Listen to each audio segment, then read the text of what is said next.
নমস্কাৰ।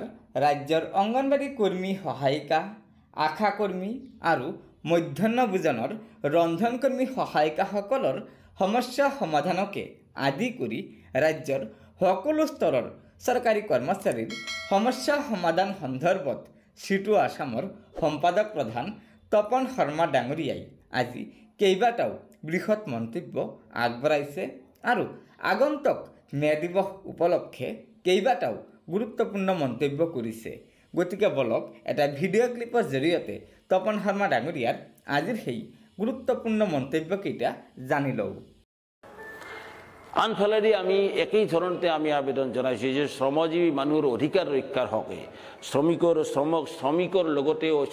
লগতে সমাজৰ অন্যান্য মেহনতি মানুহ অন্যান্য নিষ্পেষিত মানুহক ঐক্যবদ্ধ কৰি এটা ঐক্যবদ্ধ প্ৰচেষ্টাও চলিছে।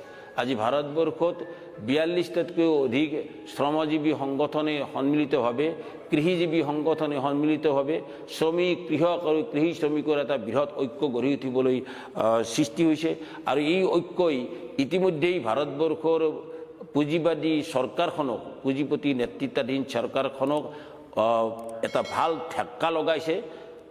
14 মাহ ধৰা আন্দোলনৰ মাজেৰে অসমৰ কৃষক সমাজে সেই শিক্ষা প্ৰদান কৰিছে। একেই ধৰণে বিগত সময়ছোৱাত আজি 22টাকৈ ধৰ্মঘট কৰি সংঘটিত কৰিছে ভাৰতবৰ্ষৰ শ্ৰমিক শ্ৰেণী ঐক্যবদ্ধভাৱে এই চৰকাৰখনৰ অন্যায় আৰু অবিচাৰৰ বিৰুদ্ধে প্ৰতিবাদ কৰিবলৈ গৈ এতিয়া 23 সংখ্যক ধৰ্মঘট হ'বলৈ গৈ আছে অহা 20 মে তাৰিখে। গতিকে এইবাৰৰ মে দিৱসৰ মাজেদি আমি সকলো শ্ৰমজীৱী মানুহক আবেদন জনাম অহা 20 মেৰ ধৰ্মঘট সফল কৰি তুলিব লাগিব।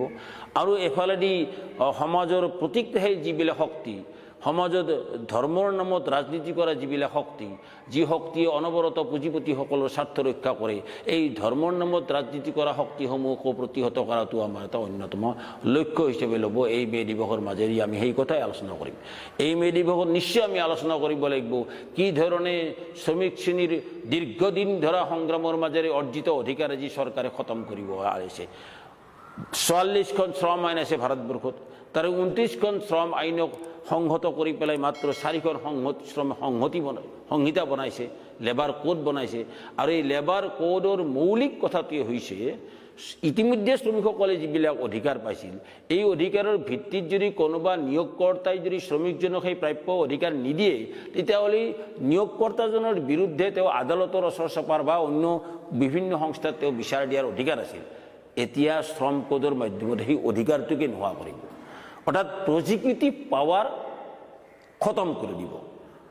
তুমি দৰমহা দিয়া নাই কাৰোবাক, পে'মেণ্ট অফ ৱেজেছ এক্টৰ আধাৰত তেওঁ ক'ৰবাত অথৰিটিক কমপ্লেইন দিব পাৰিছিল।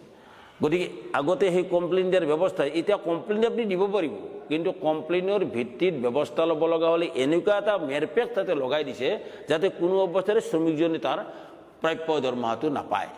এই ধৰণৰ কিছুমান নতুন নতুন ব্যৱস্থাৰ মাজেৰে শ্ৰম কোড অনা হৈছে।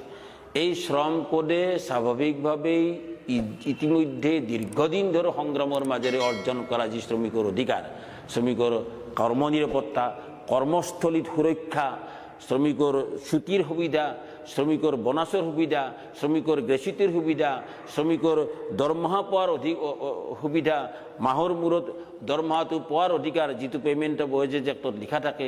ইণ্ডাষ্ট্ৰিয়েল ডিছপুট এক্ট বুলি এখন আইন আছিল 1947ৰ শিল্প বিবাদ আইন, যিখন আইনৰ মাধ্যমত শ্ৰমিক আৰু মালিকৰ মাজত থকা বিবাদবিলাকৰ মীমাংসাৰ ব্যৱস্থা আছিল। সেই আইনখন সংশোধন কৰি পেলাই শ্ৰম সংহিতা বনাইছে।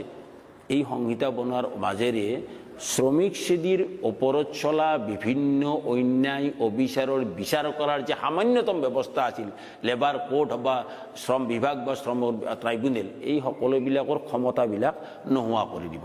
সহজ ভাষাত ক'বলৈ হ'লে এটা পাখি কটা পক্ষীলৈ ৰূপান্তৰিত হ'ব সকলো শ্ৰম আইন। উৰিব নোৱাৰা এটা চৰাই আৰু তাৰ বিশেষ কোনো কাম নাথাকিব। গতিকে এই ধৰণৰ অৱস্থাৰ পৰিপ্ৰেক্ষিতত আজি শ্ৰমজীৱী মানুহৰ দায়িত্ব আহি পৰিছে ইয়াৰ অধিকাৰ ৰক্ষাৰ কাৰণে সংগ্ৰামখনক তীব্ৰতৰ কৰা। মে দিৱসে অধিকাৰ ৰক্ষাৰ সংগ্ৰামক তীব্ৰতৰ কৰাৰ আহ্বান জনাইছে। গতিকে আজি ভাৰতবৰ্ষৰ শাসক শ্ৰেণীৰ আৰু শোষক গোষ্ঠীৰ এই অন্যায় অবিচাৰৰ বিৰুদ্ধে শোষিত মানুহৰ বৃহত্তম ঐক্য গঢ়ি তোলাটোৱেই হ'ব মে দিৱসৰ অন্যতম আজিৰ তাৎপৰ্য। আৰু এই মে দিৱসৰ মাজেৰে আজি ধৰ্ম নিৰপেক্ষতাক ৰক্ষা কৰা, গণতন্ত্ৰক ৰক্ষা কৰা, সন্ত্ৰাসবাদৰ বিৰুদ্ধে থিয় দিয়া, সকলো প্ৰকাৰৰ সাম্প্ৰদায়িক ৰাজনীতিক প্ৰতিহত কৰা। আজি শাসক বৰ্গৰ সংবিধানত শপত লৈ খাই একোজন মুখ্যমন্ত্ৰী হৈছে, একোজন সাংসদ হৈছে, তেওঁলোকৰ মুখেৰে ভাৰতবৰ্ষৰ সংবিধানক বুঢ়া আঙুলি দেখুৱাই দি পেলাই ধৰ্ম নিৰপেক্ষতাক তচ্ছিলা কৰি আছে, সাম্প্ৰদায়িক ৰাজনীতি কৰি আছে। এই মঞ্চৰ পৰা যিখন সংবিধানৰ শপত লৈ পেলাই তেওঁলোকে মুখ্যমন্ত্ৰী হৈছে আৰু সেইখন সংবিধানকে অৱমাননা কৰি তেওঁলোকে ভাষণ মাৰে, কোনোবাই হিন্দুৰ মুছলমানৰ বিৰুদ্ধে, বিশেষ ধৰ্মৰ বিৰুদ্ধে অনবৰত তেওঁলোকে বিপদগাৰ সৃষ্টি কৰাৰ কাৰণে চেষ্টা কৰি আছে। এই যে বিশেষ ধৰ্মৰ বিৰুদ্ধে ৰাজনীতি কৰি নিজৰ ৰাজনৈতিক ক্ষমতাত বাহাল ৰখাৰ যি ব্যৱস্থা কৰি আছে, এই ব্যৱস্থা গণতন্ত্ৰৰ পৰিপন্থী, এই ব্যৱস্থা শোষক শ্ৰেণীৰ সহায়ক, এই ব্যৱস্থা শোষিত মানুহৰ কাৰণে ভয়ানক বিপজ্জনক। আৰু এই ব্যৱস্থাক উৎখাত কৰাৰ কাৰণেই মে দিৱসৰ মাজেৰে আমি নিশ্চয় সকলোৱে আগবাঢ়ি আহিব লাগিব। এই মে দিৱসে আমাক পথ প্ৰদৰ্শন কৰক, শোষিত মানুহৰ মুক্তিৰ পথ প্ৰদৰ্শন কৰক। এই মে দিৱসৰ মাজেৰে আহক আমি ধৰ্ম নিৰপেক্ষ শক্তিসমূহ লগ হওঁ। এই মে দিৱসৰ মাজেৰে সন্ত্ৰাসবাদৰ বিৰুদ্ধে আমি থিয় দিওঁ। এই মে দিৱসৰ মাজেৰে শ্ৰম কোড সংশোধনৰ প্ৰতিবাদত, শ্ৰম আইনৰ সুৰক্ষাৰ কাৰণে, শ্ৰমিকৰ অধিকাৰ ৰক্ষাৰ কাৰণে আমি লগ হ'ম। আৰু লগ হ'ব লগা হ'লে ভাৰতবৰ্ষৰ কৃষকক বাদ দি কেতিয়াও শ্ৰমিক আন্দোলন আমি সফলতা অৰ্জন কৰিব নোৱাৰিম। শ্ৰমিক, কৃষক আৰু কৃষি শ্ৰমিক আৰু সকলো গণতান্ত্ৰিক ৰাইজ, ছাত্ৰ, যুৱক, মহিলাৰ সকলো অংশৰ জনসাধাৰণৰ বৃহৎ ঐক্যৰ মাজেৰেই এই গণতন্ত্ৰ ৰক্ষাৰ সংগ্ৰামখনত আগুৱাই নিব লাগিব। মে দিৱস, আজিৰ তাৰিখৰ মে দিৱসৰ সংগ্ৰামৰ তাৎপৰ্য হৈছে গণতন্ত্ৰক ৰক্ষা কৰা, ধৰ্ম নিৰপেক্ষতাক ৰক্ষা কৰা আৰু শ্ৰমজীৱী মানুহৰ ওপৰত চলি থকা শোষণ আৰু নিৰ্যাতনৰ বিৰুদ্ধে একজোট হৈ থিয় দিয়া। আনহাতে অংগনবাড়ী কৰ্মী আৰু সহায়িকাসকলে কি কি সুবিধা লাভ কৰিব, এই সন্দৰ্ভত মুখ্যমন্ত্ৰী ডাঙৰীয়াই শেহতীয়াকৈ কি ঘোষণা কৰিছে সেয়া বলক এটা ভিডিঅ' ক্লিপৰ জৰিয়তে জানি লওঁ। আজি বহুদিনৰ পৰা আমাৰ কাৰ্বি আংলঙৰ লগতে অসমৰ অংগনবাড়ী কৰ্মী আৰু সহায়িকা বাইদেউসকলে তেওঁলোকৰ দৰমহা বৃদ্ধিৰ বাবে আমাৰ চৰকাৰক অনুৰোধ জনাই আহিছিলে। মই আপোনালোকক ক'ব খুজিছো যে অহা 1 অক্টোবৰৰ পৰা আমি আপোনালোকৰ দৰমহাও বৃদ্ধি কৰিম আৰু লগতে আপোনালোকক এটা এককালীন সাহায্যও আমি আগবঢ়াম।